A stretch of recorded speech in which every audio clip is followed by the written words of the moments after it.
Eu sou o Rabino Shimon e vim falar hoje sobre uma data hassídica muito importante, que é a data 12 de Tammuz, em hebraico, Yud Beit, e também o dia seguinte, Yud Gimel de Tammuz. Essa data é muito importante porque foi um marco em relação à expansão do movimento hassídico Chabad Lubavitch. No ano de 1927, o Rebbe anterior de Chabad, o líder anterior, Rabbi Yosef Yitzhak, o sogro do nosso Rebbe, foi preso pelos bolcheviques na Rússia soviética por estar difundindo a tradição judaica pelos quatro cantos do solo russo. Ele foi intimidado para não continuar com o seu trabalho de expansão do judaísmo.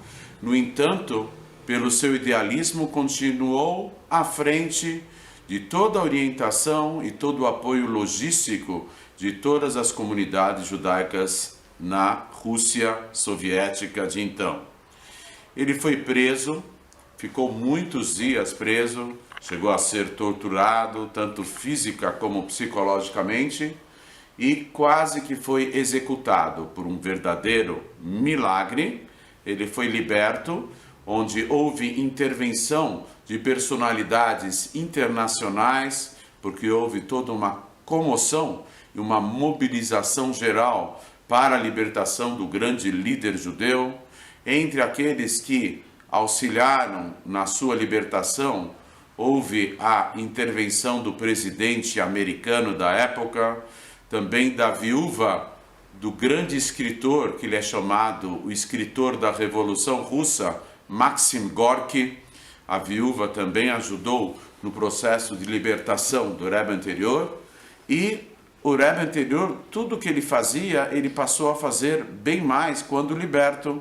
Pouco tempo depois, ele acabou sendo convidado a se retirar da Rússia, ficou uma época no estado da Letônia e depois ele acabou viajando após sobreviver ao gueto de Varsóvia na época da Segunda Guerra Mundial, sobreviver ao Holocausto.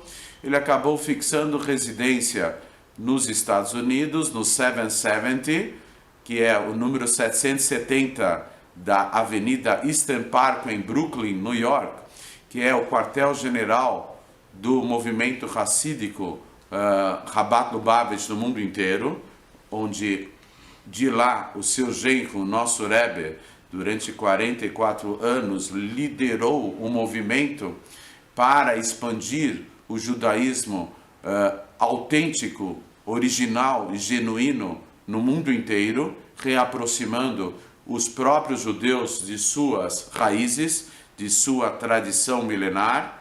Então, quando o Rebbe anterior, em 1927, foi milagrosamente liberto das prisões soviéticas, enfrentando a tudo e a todos, naquela ocasião ele disse que todo e qualquer judeu na face da terra, mesmo aquele que não tem identidade nenhuma com o judaísmo, tão somente o fato de vez em quando ser chamado de judeu, ele também foi beneficiado com a libertação do Rebbe. Por que o grande líder se expressou dessa forma? Porque o maior sábio e o líder da geração no povo de Israel não é uma figura particular, não é uma personalidade pessoal e particular.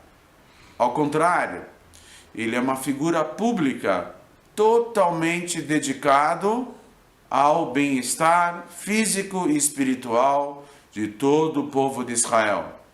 Quando o líder do povo é detido, então o próprio povo está ameaçado em sua espiritualidade maior. Porque se a cabeça está com problema, o corpo acaba se ressentindo do problema da cabeça.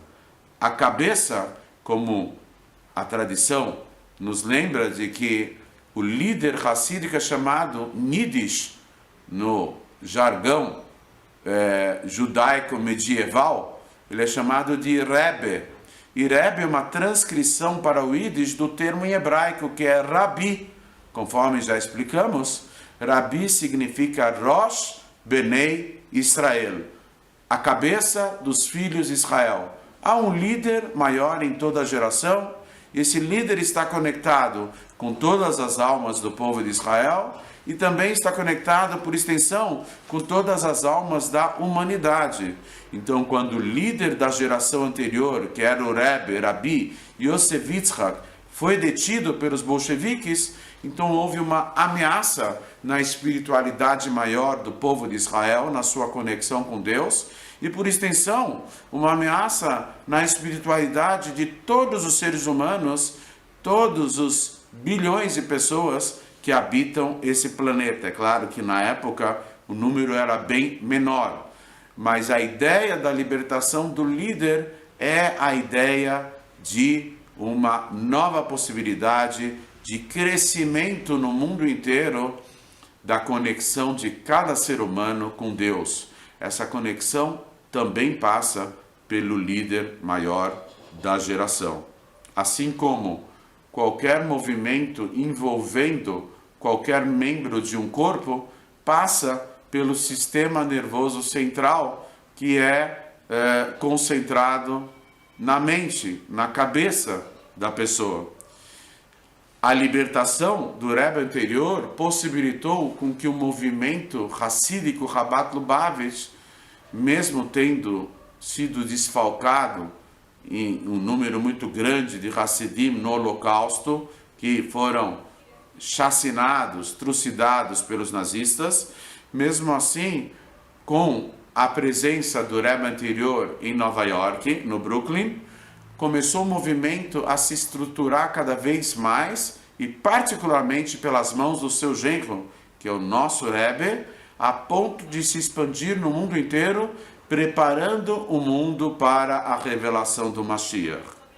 A libertação do Rebbe anterior, em 1927, das prisões soviéticas, fez com que nós nos direcionássemos cada vez mais para a revelação do Mashiach. O mundo, segundo as palavras do genro do Rebbe anterior, o nosso próprio Rebbe, Rabbi Menachem Mendel Schneerson, o Rebbe de Lubavitch, candidato a se revelar como o próprio Rei Mashiach, o mundo já está preparado para a revelação do Mashiach.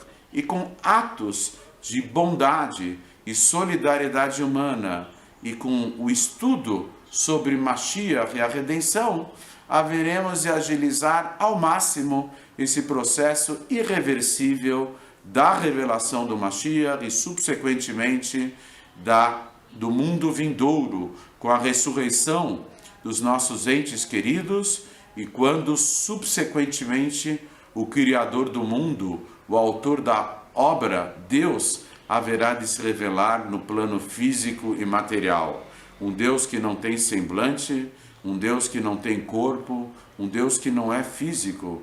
Muito pelo contrário, ele é a plena espiritualidade. Ele haverá de se revelar no mundo e todos nós poderemos resplandecer no mundo físico e material diante da luminosidade infinita de Deus revelada aqui embaixo, dentro dos parâmetros como espaço e tempo. E o Rebbe prometeu que nós somos a última geração do exílio. Ele procurou nos conscientizar, e a primeira geração da redenção. Ele já previu, inspirado profeticamente, que o Mashiach haverá de se revelar a qualquer momento. Todo esse processo começou com a libertação do Rebbe anterior em 1927.